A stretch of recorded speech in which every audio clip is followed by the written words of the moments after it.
one thing you have to take from this is there's lots of river cruise operators. We're the best. Undisputedly the best, okay? We were on one recently, and just the laugh when they pull up, they can't all pull up behind one another, top to tail. You have to go through the other cruise ships to get onto the port. And like that, we were sitting one morning, we were sitting one morning as people were coming through ours, and we were waiting for it, the ooh bit, because they were coming off the, ooh, this is the whole thing. They were all coming looking at our ship, and we were all very proud sitting there watching this going on, because the rest are a bit like flat pack IKEAs, you know. I was expecting a really good trip, but I was blown away by it. It just was perfect. I had to say, and it's not just because I'm working with the company now, it just was great. But just the benefits of the heart of the destination, like that, you're sailing in night time then when we're going past the Eiffel Tower, it's with the illuminations, everyone's out on deck with a glass of champagne, you know, and you're that close to it. It's like here to Stephen's Green, here we are. Heart of the city. Most places you can step off the port and walk. Others then, if they're a little bit away, we've got of course our lovely coaches to bring you in to the cities, but literally in the heart of it, there's no travelling that much at all. The pack and unpack once, for us as travel industry, where we've done educations, or as they're called fan trips these days, checking into a hotel, getting up then at 6 to get on the coach to go to another and have a lovely day. You see all these destinations, you see all these cities and experiences, and you come back then and everything's as it was in your beautiful state. So that is the lovely thing about it. You're touring around, but you're lovely just, it's great to have that to come back to. The river views, of course, obviously, There's no inside cabins, don't have those sort of things, everything's got a river view. It is lovely to have it not only in the staterooms, but in every public area. So in the lounge upstairs, in the restaurant, wherever you're going to be, you're looking out at the river, and everything along the banks with it, which is just delightful. The time just passes when you're just staring out, it's wonderful.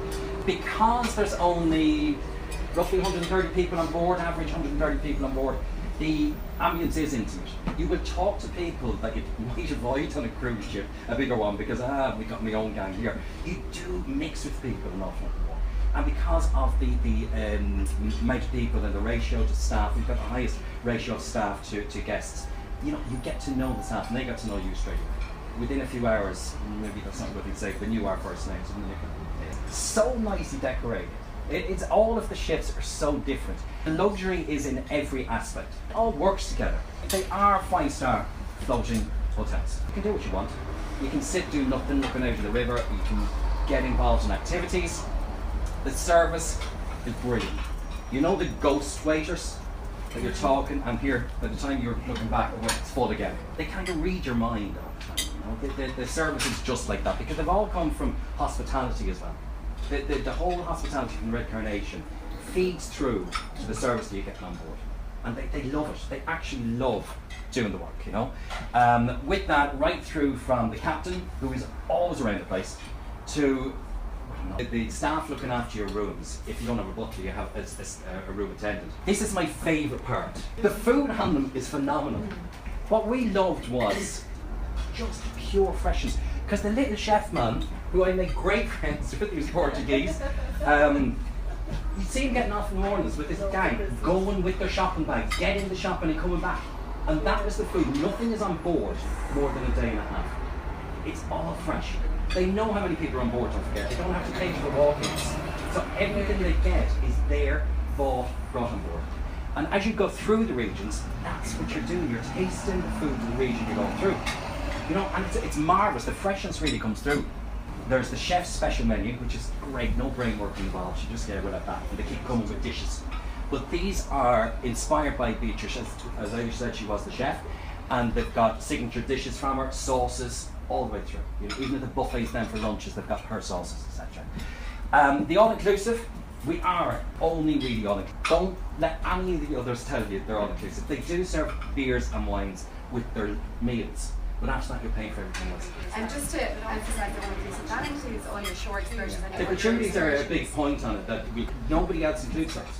And they would work out 200, 250 after a week, but you do have to pay. They say it's discretionary, but bonus is off you, it's taken care of. So you have a better relationship with all the staff, because you know they're not hands out. And I just want to point out this open fire. I'm just intrigued by this. It's the only ship in the world on a river with an open fire. And you can sit around that with your roasting your chestnuts, because this does the winter markets as well. All the little things that you get on one of these cruises as well, I say it's the little detail. every evening, wherever you've been in port, there's a little gift for you on your pillow. It might be a chocolate, could be from the region. We were in Cologne, so it was a little bottle of 4 7-Elevens. Beds, Savoir in London, and they envelop you. And the rooms do as well.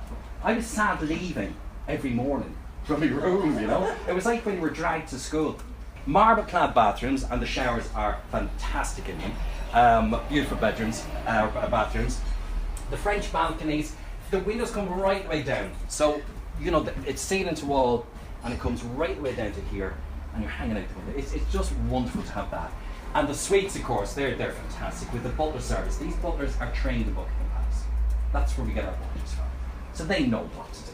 They're not pretending. You've got a choice. You're not shepherded off like sheep every morning. You're going on a coach tour, and we'll see you when you get back for your lunch. You've got a choice of 2 activities that are organised and included. So one could be wine tasting, the other could be, or you can stay on board and sleep, which is grand, or sit around the ship, which is lovely as well, or, you know, take off on bikes. The bikes are on board, so they're free to take as you want, and you can explore on your own. Nordic, the gentle walking tours will be guided.